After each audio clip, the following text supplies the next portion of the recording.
अंदर का सागर। भगवद गीता अध्याय 7। कुरुक्षेत्र के युद्ध भूमि पर कवच की झंकार अभी युद्ध के शोर में नहीं बदली थी।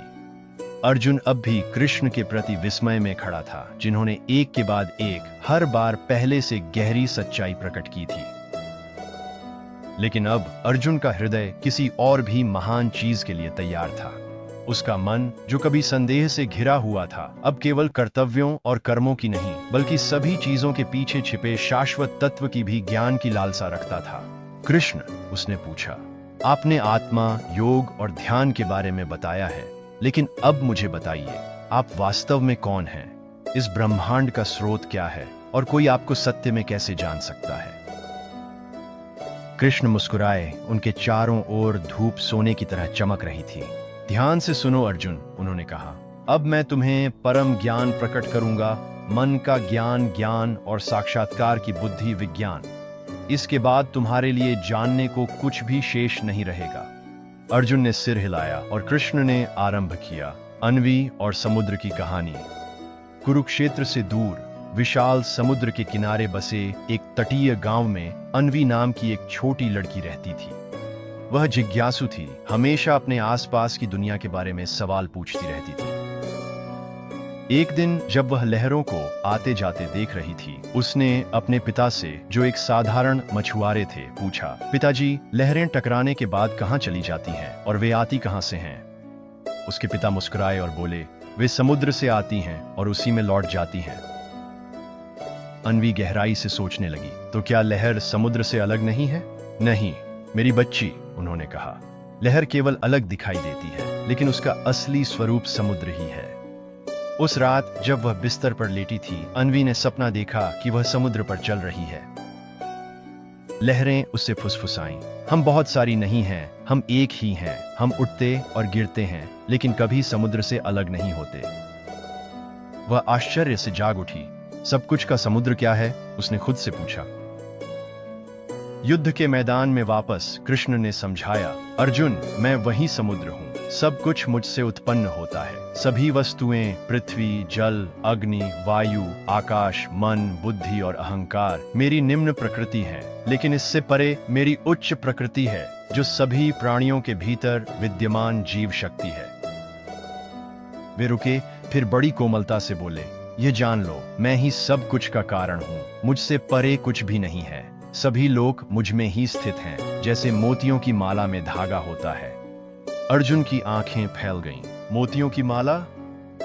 हाँ, कृष्ण ने कहा, जैसे एक धागा सभी मोतियों में अदृश्य रूप से गूंथा रहता है, वैसे ही मैं समस्त सृष्टि में व्याप्त हूँ। मैं जल की स्वाद हूँ, सूर्य और चंद्रमा की रोशनी हूँ, सभी वेदों में पवित्र ओम ध्वनि हूँ। मैं पृथ्वी की सुगंध हूँ, अग्नि की ऊष्मा हूँ और सभी प्राणियों में जीवन हूँ। मैं बुद्धिमानों की बुद्धि हूँ, बलवानों की शक्ति हूँ और वह इच्छा हूँ जो धर्म के अनुरूप हो। आर्षि और चार साधक। एक वन आश्रम में व्योमदेव नामक एक ज्ञानी ऋषि रहते थे, जो अपनी गहन बुद्धि के लिए पूरे देश में प्रसिद्ध थे। एक दिन 4 साधक वहां पहुंचे, जो जीवन के अलग अलग मार्गों से आए थे। पहला एक व्यापारी था। उसने कहा, गुरुदेव, मैं धन और सुरक्षा चाहता हूँ। जब मुझे डर लगता है, तब मैं भगवान से प्रार्थना करता हूँ। दूसरा एक विद्वान था। उसने कहा, मैं शास्त्रों का अध्ययन करता हूँ और सत्य की खोज करता हूँ। मैं दिव्यता की प्रकृति को समझना चाहता हूँ। तीसरे एक दुखी व्यक्ति ने कहा, मेरा जीवन दुखों से भरा रहा है। मैं अपनी पीड़ा का अंत चाहता हूँ, इसलिए प्रार्थना करता हूँ। चौथे एक शांत आत्मा ने बस इतना कहा, मैं केवल प्रभु को चाहता हूँ, मुझे और कुछ नहीं चाहिए। व्योमदेव ने उन सभी का स्वागत किया। तुम सब ने दिव्यता की ओर अपनी यात्रा शुरू कर दी है, उन्होंने कहा। हालांकि तुम्हारे कारण अलग अलग हैं, लेकिन यदि ईमानदारी से चलो तो सभी मार्ग उसी एक तक पहुंचते हैं। वे सभी हैरान दिखे। क्या सभी उद्देश्यों का मूल्य समान है? विद्वान ने पूछा। नहीं, व्योमदेव ने उत्तर दिया, लेकिन ये सब सीढ़ियां हैं। कोई दुख में भगवान के पास आता है, कोई जिज्ञासा में, कोई ज्ञान की खोज में और कोई भक्ति में, लेकिन जो केवल भगवान से प्रेम करता है वही सबसे प्रिय है। फिर उन्होंने आकाश की ओर इशारा किया। वर्षा सब पर होती है, लेकिन केवल खुला पात्र ही उसे संचित करता है। अपना हृदय पूरी तरह खोलो और तुम दिव्य ज्ञान प्राप्त करोगे। युद्ध के मैदान में कृष्ण ने अर्जुन से यही बात दोहराई, हजारों लोगों में से शायद ही कोई मुझे खोजता है। उनमें से भी जो प्रयास करते हैं शायद ही कोई मुझे वास्तव में जानता है।